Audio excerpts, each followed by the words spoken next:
Welcome. Today I'm going to be showing you how to make a traditional Christmas wreath. I've got a variety of foliage here. I've got some conifers, a variety of different conifers. I've got some juniper, some pine, some mahonia, holly, ivy. I've got some variegated ivy here as well. I've also got some olive branches, some hedge germander, some hebe, some clematis, some bay leaves. I've got a moss ring here which has been soaked in some water, so I'm going to make a start now.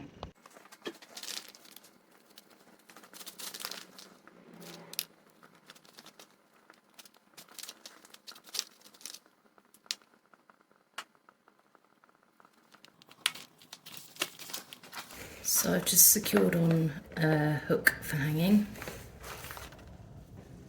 So the way I make a wreath is to gather some small bunches of foliage like this, and then what you need to do is you need to attach the foliage onto your wreath.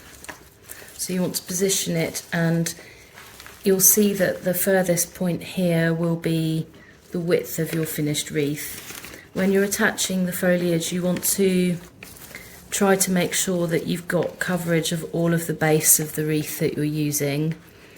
If there is some showing, you can kind of go around afterwards and rectify that, so that's not the end of the world. So what you need to do is to grab your wire. I've got some fine wire here, and you want to wrap that tightly around. Just move the ring out of the way, the hook out of the way, your foliage to secure it. Once you've done that first one, just make sure that's really tight. You can then go and collect some more bunches and keep working your way around the wreath, following the same direction all of the way around.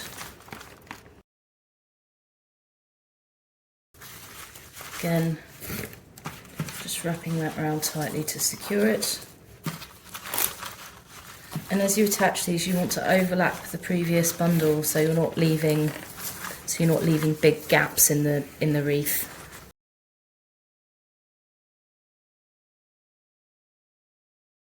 Just starting to come back to the beginning. Now when you're here, you want to make sure that you kind of tuck in right around where you were before. So I probably, easily got another 2 or 3 bunches still to fit into there, and again that's just to make sure that you're getting this really nice full coverage on your wreath.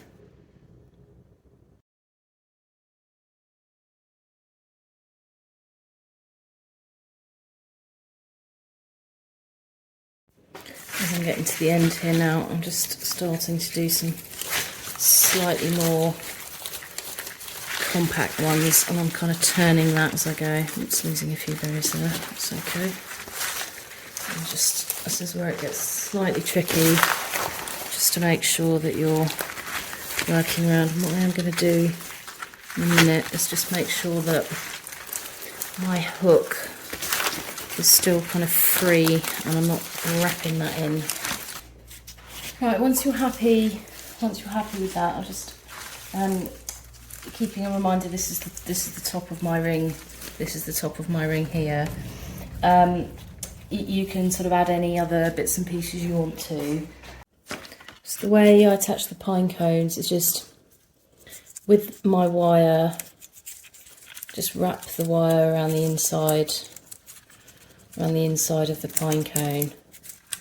Just kind of wrap that around there so it's tight until it's secure. You can see that's might not look like a lot of wire, but it's not really going to go anywhere. And then again, you can wrap them round and then cut off the wire, or if you've got a slightly thicker wire than this, you can sort of just cut it off and poke it in. I find wrapping it does just keep it a little bit more secure, so that's the method I'm going to go for today. So I'll put one here.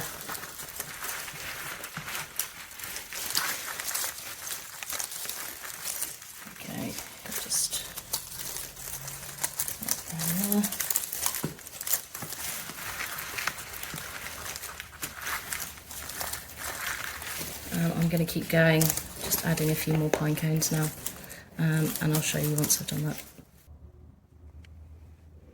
So I'm happy with that now. I'm not going to add anything else to that.